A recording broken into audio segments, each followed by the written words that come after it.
Salut, c'est Jonathan. J'espère que tu vas bien. Il faut être prêt. Et être prêt, c'est aussi savoir se préparer. Toi et moi, on ne sait ni le jour, ni l'heure. Et la foi qui est la nôtre et qui est attachée à la parole de Dieu, eh bien, nous rappelle qu'à tout moment, l'événement tant attendu par l'Église peut survenir. Jésus vient chercher son Église, et ça demande d'être prêt. Et pour être prêt, eh bien, il faut mettre en place des choses pour se préparer, et c'est ce que je voudrais t'encourager à faire ce matin. La Bible dit, et cette circonstance, dans Matthieu chapitre 24, verset 6, vous allez entendre parler de bruits de guerre et de menaces de guerre. Ne vous laissez pas effrayer, car il faut que toutes ces choses arrivent.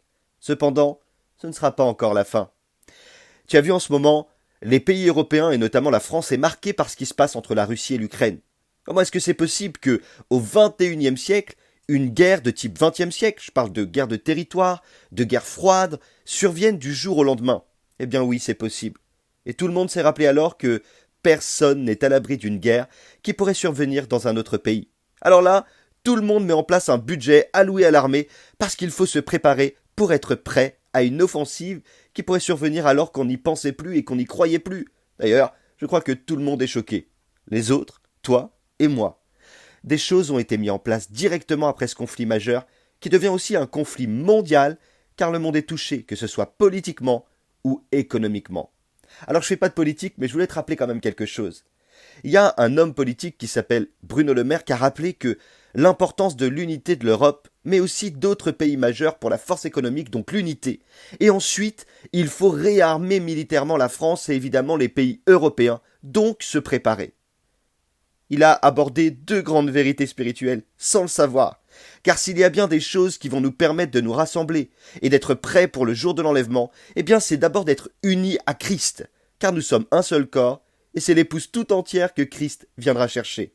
Alors évidemment, le salut est personnel, mais l'unité fait partie de la volonté de Dieu et de l'obéissance. Être uni à Dieu, être uni à ton couple, à ton mari ou à ta femme, à tes enfants, et enfin être uni à tes frères et sœurs dans le monde entier. La deuxième chose, c'est d'être prêt, tenant à la main les armes avec lesquelles, toi et moi, eh bien, on doit combattre, on a combattu, on combat et on combattra. Et c'est ça qui va nous permettre d'être debout, être debout hier, aujourd'hui et encore demain, face à des difficultés qui vont survenir. Alors évidemment, mon but, je le rappelle, c'est pas de faire de la politique. Mais je crois que il faut être sensible aux éléments et aux événements qui nous entourent à toi comme à moi, et nous rappeler au moins une chose. On peut vivre le quotidien de deux manières différentes. Comme si rien ne se passera jamais. Le danger, c'est que le jour où il se passe quelque chose, tu sois pas prêt. Ou alors tu peux vivre ton quotidien en te préparant. Te préparant au jour le jour sans crainte, mais avec confiance, en mettant en place au quotidien des murailles de sécurité pour te protéger et pour être prêt lorsque le grand jour sera là. Voici trois conseils qui vont t'aider. Se préparer, ça demande d'abord de prendre du temps. Prendre un temps chaque jour pour mettre tes affaires en ordre, réfléchir à ton quotidien, aux choses peut-être que tu aurais à régler. Je parle dans tes relations. Prends du temps aussi pour lire la Bible, une portion de la parole, écouter un message. Et surtout, et le plus important, pour prier. Prendre du temps, c'est la base de toute préparation. Ensuite, fais tes valises. Alors évidemment, je parle symboliquement.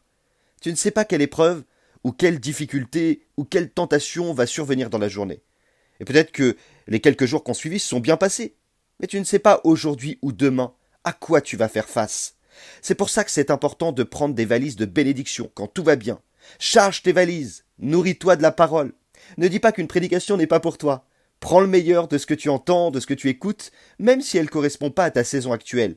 Peut-être qu'il viendra un moment où ce que tu as entendu deviendra une arme pour t'aider à avancer et combattre ton adversaire pour le mettre à terre.